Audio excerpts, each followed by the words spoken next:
અગત્યના સમાચાર મળી રહ્યા છે સુરત શહેરમાંથી। લિંબાયત વિસ્તારમાં ડુપ્લિકેટ તેલ મળી આવ્યું। લિંબાયતમાં આવેલ વિજયાલક્ષ્મી સુપર સ્ટોરમાં મળી આવ્યું ડુપ્લિકેટ તેલ। તિરુપતિ તેલના ડબ્બામાં ડુપ્લિકેટ તેલ આપવામાં આવતું હતું।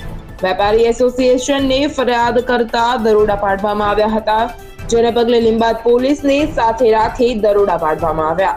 60 ડુપ્લિકેટ તેલના ડબ્બા મળી આવ્યા અને અલગ અલગ બ્રાન્ડના 250 સ્ટીકર મળી આવ્યા। ડુપ્લિકેટ તેલના ડબ્બા પર લગાવવામાં આવતા ઢાંકણા એટલે કે 250 કેપ્સ્યુલ મળી આવ્યા। ડુપ્લિકેટ તેલ પકડી પાડવા વેપારી એસોસિએશનને ટ્રીક આપી કઈ રીતે ડુપ્લિકેટ તેલના ડબ્બાની ઓળખાણ કરવી તે વેપારી એસોસિએશનના પ્રમુખે જણાવ્યું। સાહેબ, આપનું નામ? મારું નામ રૂપેશ વોરા છે। હું સુરત એડિબલ ઓઇલ એસોસિએશનનો પ્રેસિડેન્ટ છું। સાહેબ, આજ રોજ શું ઘટના બની? આજ રોજ અમને એવી માહિતી ગઈકાલે મળી કે લિંબાયત વિસ્તારની અંદર મોટા પ્રમાણમાં ખાદ્ય તેલોમાં એડલ્ટ્રેશન થઈ રહ્યું છે અને ડુપ્લિકેશન એનું થઈ રહ્યું છે અને એની અંદર અયોગ્ય તેલો લોકો દ્વારા વેચાણ કરવામાં આવી રહ્યું છે અને એની થોડી ડિટેલ મળી। એક જાગૃત નાગરિક તરીકે અને વેપારી એસોસિએશન રીતે અમે લોકોએ નક્કી કર્યું કે આપણે એ બાબતમાં ઘટતું પગલાં લેવા જોઈએ, જેથી ડીસીપી ઝોન 2 ભગીરથ સાહેબને, ગઢવી સાહેબને અમે સંપર્ક કર્યો અને સાહેબે વાતની સંવેદનશીલતા જાણી અને તરત જ અમને કહ્યું કે આ બાબતમાં જે કોઈ સપોર્ટ જોઈશે એ અમે પ્રોવાઈડ કરશું। અમે આજ સવારને એમની પાસે પોલીસ માંગી તો એમણે પોલીસ આપી।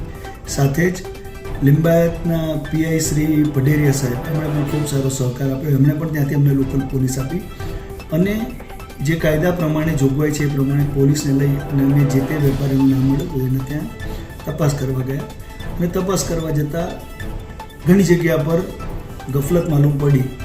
8 જેટલા વેપારી ત્યાંથી ડુપ્લિકેટ તેલો અમને મળ્યા છે, જેની અંદર 200 થી 250 જેવા એની ઉપરના સ્ટીકર્સ છે, એ 200-250 જેવી કેપ્સ્યુલ્સ એની ઉપર જે ડબ્બા પર લાગતી હોય છે તે મળી।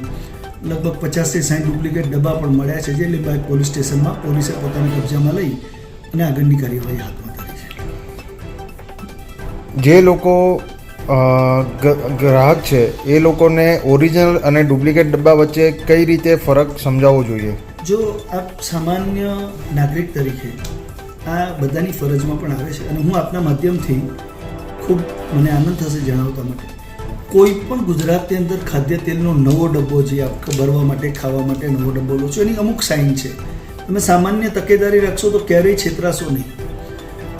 લોકો ડુપ્લિકેટ કરે, પરંતુ જે કોઈ નવા ડબ્બા ધારો કે કોઈ પણ બ્રાન્ડના આવતા હોય, આ હું અહીંયા મારી પાસે એક ડબ્બો છે તિરુપતિનો, પણ હું આ તિરુપતિ એકલાની નહીં, ફોર્ચ્યુન, ગુલાબ, વિમલ, કોઈ પણ સ્ટાન્ડર્ડ બ્રાન્ડની જે ગુજરાતમાં વેચાય છે એની વાત કરું છું, એની અંદર આ રીતે એમ્બોસ પ્રિન્ટ આવે।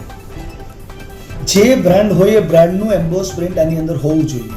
અહીંયા ગુલાબ હોય તો ગુલાબનું હોય, દરેક કંપનીનું એમ્બોસ પ્રિન્ટ હોવું જોઈએ, આ હોવું જોઈએ। બીજું કે એની ઉપરની જે કેપ્સ્યુલ છે, અહીંયા જરા ફોકસ કરજો, આ કેપ્સ્યુલ છે, જે ડુપ્લિકેટ ડબ્બા હોય, કેપ્સ્યુલ ઓરિજિનલ ન હોય તો આને ઘસવામાં આવે તો આ વચ્ચે જે નામ લખેલું છે, ભલે તે ગુલાબ લખ્યું હોય, ફોર્ચ્યુન લખ્યું હોય, ગમે તે લખ્યું હોય તો એ નામ નીકળી જાય। ઓરિજિનલ ડબ્બાની અંદર આ નામ નહીં નીકળે, એટલે કે ડબ્બો ડુપ્લિકેટ કરવાવાળા। અને ત્રીજી વસ્તુ, જ્યારે આપ ડબ્બાને જુઓ તો ડબ્બાના ફિનિશિંગ પરથી જ આપણને ખ્યાલ આવી જશે કે આ ડબ્બો રીપેક થયેલો છે, ફ્રેશ છે। ફ્રેશ ડબ્બાનું ફિનિશિંગ આખું અલગ જ આવતું હોય, એની ચમક અલગ જ આવતી હોય। આ ડબ્બાને એકવાર વાપર્યા પછી આપણે વેચીએ અને એને રીફિલ કરવામાં આવે તો એની શાઇનિંગ પણ ઓછી થઈ જતી હોય છે, એનું લાઈફ પણ ઘણી ઓછી થઈ ગઈ હોય છે અને એની ઉપર ડર્ટ્સ ને એનાથી આપણે ખ્યાલ આવી જ જાય છે કે જેથી કરીને ડબ્બો ડુપ્લિકેટ છે। એટલે ખાસ મારા ગ્રાહક મિત્રોને કહેવું કે જ્યારે પણ કોઈ પણ ડબ્બો ખરીદો, કોઈ પણ સ્ટાન્ડર્ડ બ્રાન્ડ હોય, એમના ત્યાં ટીન્સનું મેન્યુફેક્ચરિંગ ઇનહાઉસ હોય તો એની અંદર આ પ્રકારના એમ્બોસ હોય, કોઈ પણ બ્રાન્ડ હોય તો એની અંદર ચેક કરીને જ લેવું। એમ્બોસ પ્રિન્ટ ના હોય તો એ ડબ્બો ઓરિજિનલ નથી એવું લગભગ માની શકાય છે। શું કોઈ કંપની જૂના ડબ્બામાં તેલ ભરીને આપે છે? બ્રાન્ડેડ કંપનીઓ? બ્રાન્ડેડ કંપની મોટાભાગે જૂના ડબ્બામાં તેલ ભરી નથી આપતી। તેલ જે જૂના ડબ્બા છે અહીંયા લોકલ તેલની પ્લાન્ટવાળા ભરતા હોય છે।